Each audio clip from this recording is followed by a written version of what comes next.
உங்களுக்கு எந்த பிளானட் வீக்கா இருக்கோ அந்த பிளானட்டோட நீங்க அதோட சம்பந்தப்பட்ட பொருட்களை நீங்க உடம்புல போடும்போது அதுக்கு கொஞ்சம் எக்ஸ்ட்ரா எனர்ஜி கொடுக்கும். நவகிரகத்தை சுத்த முடியல, கோயிலுக்கு போக முடியல, சின்ன சின்ன பரிகாரம் பண்ண முடியல, அப்போ உடம்புல அது சம்பந்தப்பட்ட ஒரு பொருட்கள் இருக்கும்போது எப்பயுமே ஒரு விஷயம் தெரிஞ்சுக்கோங்க. ஸோ சிம்பிள் சயின்ஸ் இவ்வளவுதான். ஸோ பாசிட்டிவ் மினரல்ஸ் நம்ம கிட்ட இருக்கும்போது நெகட்டிவ் மட்டும் நம்ம உடம்புல வந்துட்டு வராது. ஸோ இவ்வளவுதான் சயின்ஸ். அதனாலதான் நீங்க எவ்வளவு பெரிய கோடீஸ்வரம் பாருங்க, எவ்வளவு நகை என்ன போட்டிருந்தாலும் உடம்புல ஒரு வெள்ளி காப்போ இல்ல ஒரு வெள்ளி செயினோ போட்டிருப்பாங்க. வெள்ளிக்கு வந்துட்டு சுக்கிரனோட ஆதிக்கம் இருக்கனால அதுக்கு ஒரு மகத்துவம் ஜாஸ்தி. தி பெஸ்ட் சொல்யூஷன் என்னன்னா யாருக்குமே தெரியாது. குதிரையோட யூரின் இருக்குல்ல, குதிரை மூத்திரம் தான் திரும்பி அதுக்கு எனர்ஜி கொடுக்கும். அதே போல உங்களுக்கு வந்துட்டு ஒரு கல்லு வீக் ஆயிடுச்சு, என்னடா கொஞ்சம் நல்லா இருந்தது இப்ப டல்லா இருக்கே அப்படின்னு தெரிஞ்சதுன்னா நீங்க அந்த குதிரையோட அந்த யூரின்ல போட்டு எடுத்தீங்கன்னா திருப்பி அந்த வந்துட்டு பழைய சக்தி அப்படியே அந்த கல்லுக்கு வந்துட்டு கிடைச்சிரும்.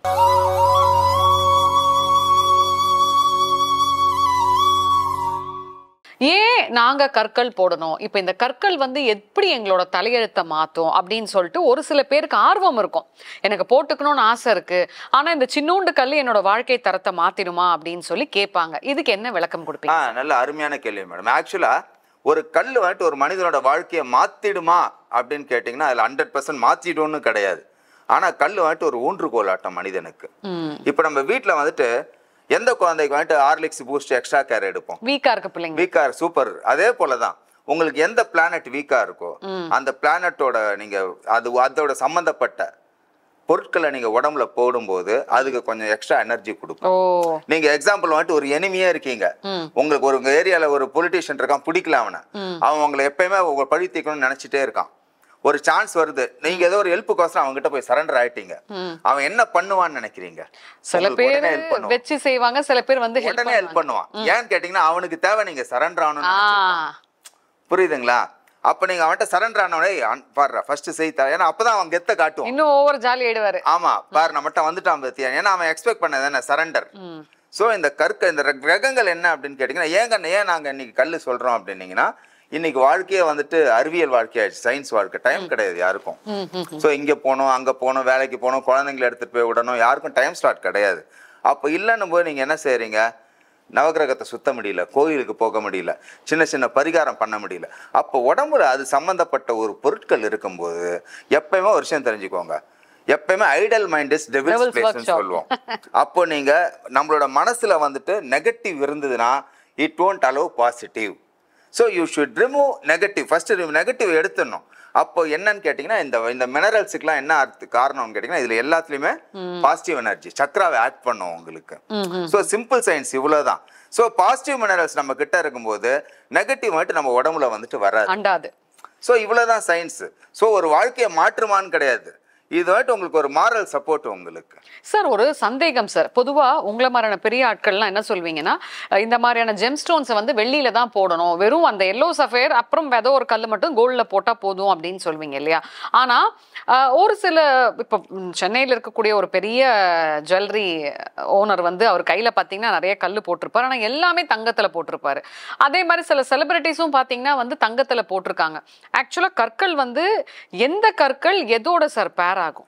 இல்ல மேடம், ஆக்சுவலா என்ன அப்படின்னீங்கன்னா ராசி கற்கள் நீங்க வந்துட்டு அதோட காம்பினேஷன், அதுக்கு நீங்க பரிகாரத்துக்கு உட்பட்டது அப்படின்னு சொன்னீங்கனாலே நான் ஏற்கனவே சொல்லுவேன், ஒரு ஜாதகத்துல வந்துட்டு சுக்கிரன் நல்லா இருந்தாருன்னு சொன்னா அந்த ஜாதகம் வந்துட்டு லைஃப் ஒரு 60% ஓட்டிட்டு போயிடலாம் பிரச்சனை இல்லாம. அப்புறம் வெள்ளி யாரோட உலகம் அப்படின்னு கேட்டீங்கன்னா சுக்கிரனோட உலகம். அதனாலதான் நீங்க எவ்வளவு பெரிய கோடீஸ்வரம் பாருங்க, எவ்வளவு நகை என்ன போட்டிருந்தாலும் உடம்புல ஒரு வெள்ளி காப்போ இல்ல ஒரு வெள்ளி செயினோ போட்டிருப்பாங்க. வெள்ளிக்கு வந்துட்டு சுக்கிரனோட ஆதிக்கம் இருக்கனால அதுக்கு ஒரு மகத்துவம் ஜாஸ்தி. 90% வந்துட்டு பரிகாரத்துக்கு போடுறது வெள்ளியிலேயே போடுங்க. தங்கத்துல போடுறதுனால தவறு கிடையாது.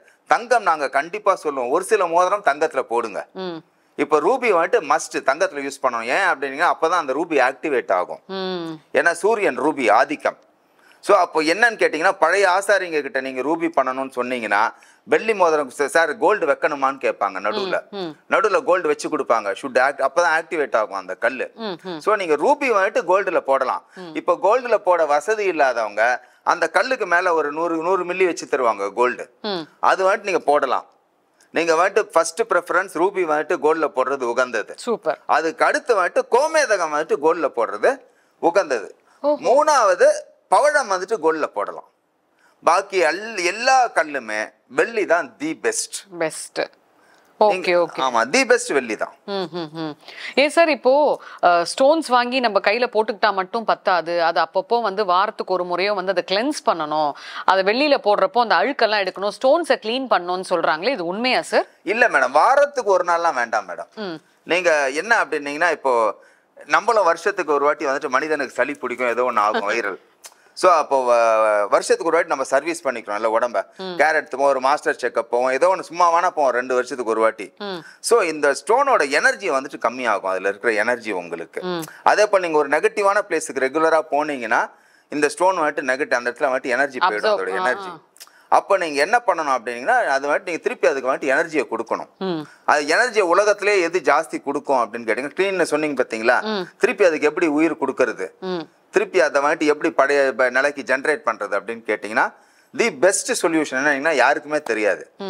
குதிரையோட யூரின் இருக்குல்ல, குதிரை மூத்திரம் தான் திரும்பி அதுக்கு எனர்ஜி கொடுக்கும். நீங்க ஒரு நாள் பூரா வந்துட்டு இப்போ இன்னைக்கு காலையில ஊற வச்சுட்டு அடுத்த நாள் காலையில மட்டும் குதிரையோட யூரின்ல போட்டு எடுத்துருங்க மோதிரத்தை, திருப்பி அதுக்கு அந்த மோதிரம் வந்துட்டு திருப்பி பழைய சக்திக்கு வந்துடும். அந்த கல்லுக்கு ஃபர்ஸ்ட் குதிரை. அதுக்கு அடுத்து என்னன்னு கேட்டீங்கன்னா, துளசி செடி இருக்குல்ல, சூரிய வெளிச்சம் படுறாப்பெல்லாம் துளசி செடியில புதைச்சி வச்சிருங்க மோதிரத்தை, 24 hours புதைச்சி வச்சிருங்க. அடுத்து எடுத்துருங்க, ஒரு நாள் பூரா சூரிய வெளிச்சம் படுறாப்போல வைங்க. இது முடிச்சுட்டு அது கடைசியில என்ன அப்படின்னு கேட்டீங்கன்னா, இளநீல ஒரு நாள் போட்டு எடுங்க. ஸோ இவ்வளோ விஷயங்கள் இருக்கு உங்களுக்கு. இந்த நாளில் நம்ம இந்த குதிரை மூத்திரம்ங்கிறது வந்துட்டு கிடைக்காது, ஏன்னா ஒரு சிலருக்கு மட்டும்தான் அது கிடைக்கும். ஆனா பெஸ்ட் பியூரிஃபையர், நீங்க நம்ப மாட்டீங்க, தோஷம் இருக்கிற கல்லையே நீக்கக்கூடிய சக்தி வந்துட்டு இந்த குதிரையோட அந்த யூரினுக்கு வந்துட்டு இருக்கு. அதே போல உங்களுக்கு வந்துட்டு ஒரு கல்லு வீக் ஆயிடுச்சு, என்னடா கொஞ்சம் நல்லா இருந்தது இப்ப டல்லா இருக்கே அப்படின்னு தெரிஞ்சதுன்னா, நீங்க அந்த குதிரையோட அந்த யூரின்ல போட்டு எடுத்தீங்கன்னா திருப்பி அந்த வந்துட்டு பழைய சக்தி அப்படியே அந்த கல்லுக்கு வந்துட்டு கிடைச்சிரும். இப்போ நம்ம நிறைய இடத்துக்கு போறோம், நீங்க சொன்னீங்க இல்லையா நெகட்டிவ் இது பிடிச்சிக்கும் அப்படின்னு சொல்லிட்டு. இப்போ வந்து நம்ம நிறைய இடத்துக்கு போறப்போ நம்மளோட கைகள்ல இருக்கக்கூடிய மோதிரங்களை பார்ப்பாங்க, என்ன இவ்வளவு மோதிரம் போட்டுட்டு இருக்காங்களே அப்படின்ற வந்து ஒரு டக்குன்னு ஒரு செகண்ட்ல வந்து திஷ்டி மாதிரி படும். ஸோ இந்த மாதிரியான விஷயங்கள் போறதுக்கு ஏதாவது முறை இருக்கா சார்? இருக்கு மேடம். எப்பயுமே நீங்க ஒரு விஷயம் தெரிஞ்சுக்கோங்க, கையில எப்பயுமே நீங்க வந்துட்டு வெளியில எவ்வளவு மோதிரம் வேணா போட்டுக்கோங்க, எவ்வளவு மோதிரம் நீங்க கையில போட்டிருந்தாலும் நமக்குன்னு ப்ரொடெக்ஷன் ஒண்ணு வச்சுக்கணும். ஏன்னா இதை மீறி வந்துட்டு, அதாவது உண்மையா அந்த காலத்துல பாத்தீங்கன்னா சொல்ற பழமொழி எல்லாம் உண்மைதான். அதாவது கல்லடி பட்டாலும் கண்ணடி படக்கூடாதுன்னு சொல்லுவாங்க, உங்களுக்கு புரியுதுங்களா? அதனால கல்லுக்கு என்ன பெஸ்ட் அப்படின்னு கேட்டீங்கன்னா, பிளாக் டர்ம்லின்னு ஒண்ணு இருக்கும், வீட்லயும் வாங்கி வைங்க, கையிலயும் சின்னதா வச்சுக்கோங்க. டம்பிள்ஸ்ன்னு பேர், இத்தினோண்டு கிடைக்கும், கீ செயின்ல மாற்றா போல. அது 50 ரூபா 75 ரூபா 100 ரூபா தான் அது. இது நான் ஒரிஜினல் ரேட் சொல்றேன், அதுக்கு நீங்க எல்லாருக்கிட்டையும் போய் அதே போல கேட்காதீங்க. சிலர் பாவம் 250 ரூபாய்க்கு விற்பாங்க, ஏன்னா அவங்க ஒரு மார்ஜின் வைக்கணும்ல. சோ அந்த பிளாக் டர்ம்ல தம்பிள்ஸ் விற்கும், அது கீ செயின் போட்டு வச்சுக்கோங்க. ஆனா அது என்ன பர்பஸ்ன்னு யாருக்கிட்டையும் சொல்லாதீங்க, பிளாக் டர்ம்லின் கையில வைங்க. அப்படி இல்ல அப்படின்னா next option, first the best negative எடுக்குது பிளாக் டர்ம்லின். அது கையிலனா ஹேண்ட் பேக்லயா? ஹேண்ட் பேக்ல. அப்படி இல்ல அப்படின்னீங்கன்னா, விசிபிளா வச்சுக்கணும் நான் நினைச்சீங்க அப்படின்னீங்கன்னா, அமித்திஸ்ட் வைங்க. அமித்திஸ்டா? ஆமா, அமித்திஸ்டாட்டம் உலகத்துல வந்துட்டு தி பெஸ்ட் சொல்யூஷன் கொடுக்குற ஸ்டோன் உலகத்துல எதுவுமே கிடையாது. அடிக்ஷனே எடுத்துரும், ஒரு குடிகாரனே மாத்தக்கூடிய ஸ்டோன் தான் அமித்திஸ்ட். அப்படியாப்பட்ட ஒரு அருமையான ஸ்டோன், உலகத்திலேயே ஜாஸ்தி சேல்ஸ் ஆகிற ஸ்டோன். நம்ம இந்தியாவில் இப்போதான் கொஞ்சம் வருஷமா யூஸ் பண்றாங்க. இப்போ எல்லாருக்குமே தெரிய ஆரம்பிச்சிச்சு அமித்திஸ்ட பத்தி. நீங்க நம்ப மாட்டீங்க, ஸ்ட்ரெஸ் எடுக்கக்கூடிய ஒரே ஸ்டோன் அமித்திஸ்ட் தான். தூக்கத்தை வர வைக்கக்கூடிய ஒரே ஸ்டோன் அமித்திஸ்ட் தான். இந்த அமித்திஸ்ட் கண் திருஷ்டி எடுக்குமா சார்? கண் திருஷ்டி எடுத்துரும், சக்கராவை ஆக்ட் பண்ணும். உங்களுக்கு ஸ்ட்ரெஸ் எடுத்தாலே வந்துடும் மேடம், கண் திருஷ்டி வந்துடும் மேடம். அமித்திஸ்ட் ஆட்டம் வேர்ல்டுல வந்துட்டு நீங்க நம்ப மாட்டீங்க, இன்னைக்கு மாலை மினிமம் வந்துட்டு 25-30 அமித்திஸ்ட் கொடுக்குறேன் மாலை. கம்மி நான் சொல்ற ரேஷியோ. அமித்திஸ்ட் ஆட்டம் கம்ப்ளைண்டே இல்லாத ஸ்டோன் வந்துட்டு நீங்க யாருக்கு வேணா ரெஃபரன்ஸ் கொடுக்கலாம். அமித்திஸ்ட் அவ்வளவு ஒரு அட்டகாசமான stone amethyst, cheap and best. Okay. இப்போ வைடூரியம்னு நீங்க சொன்னீங்கல்ல சார், அதுக்கு இங்கிலீஷ்ல கேட்டைன் தானே சார்? கேட்ஸை. ஆமா மேடம். அது யார் சார் போடலாம்? கேட்ஸை ஆக்சுவலா கேதுக்கு போடுறது மேடம். ஆக்சுவலா இப்ப கேது வந்துட்டு நிறைய பேருக்கு 12ல மறைஞ்சிருவாங்க. ஆக்சுவலா பாண்டுல வந்துட்டு எந்த கிரகமே மறையக்கூடாது, பாண்டுல வந்துட்டு சுக்கிரன் மட்டும் மறையலாம். சுக்கிரன் மட்டும் தான் எக்ஸம்ஷன்.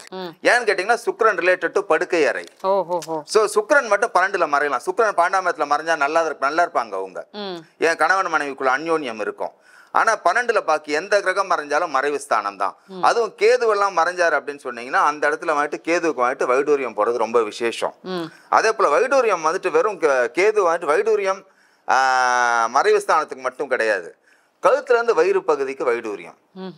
சிலருக்கு வந்துட்டு வயிற்றுல இஷ்யூஸ் இருந்துன்னே இருக்கும், தொடர்ந்து இஷ்யூஸ் இருக்கும், எதனா வயிற்று வலி இருக்கும், டைஜஷன் ப்ராப்ளம் இருக்கும், இப்போ விமன்ஸுக்கு வேற விதமான பிரச்சனைகள் இருக்கும். அது போல இருக்கவங்க வந்துட்டு வைடூரியம் யூஸ் பண்ணலாம். வைடூரியம் வந்துட்டு என்ன அப்படின்னு கேட்டீங்கன்னா கொஞ்சம் ஒரு மகத்துவமான ஒரு கல் வைடூரியம். இந்த 9 கல்லுலயே கொஞ்சம் மருத்துவ குணமும் கொண்ட கல் எது அப்படின்னு கேட்டீங்கன்னா வைடூரியம் தான்.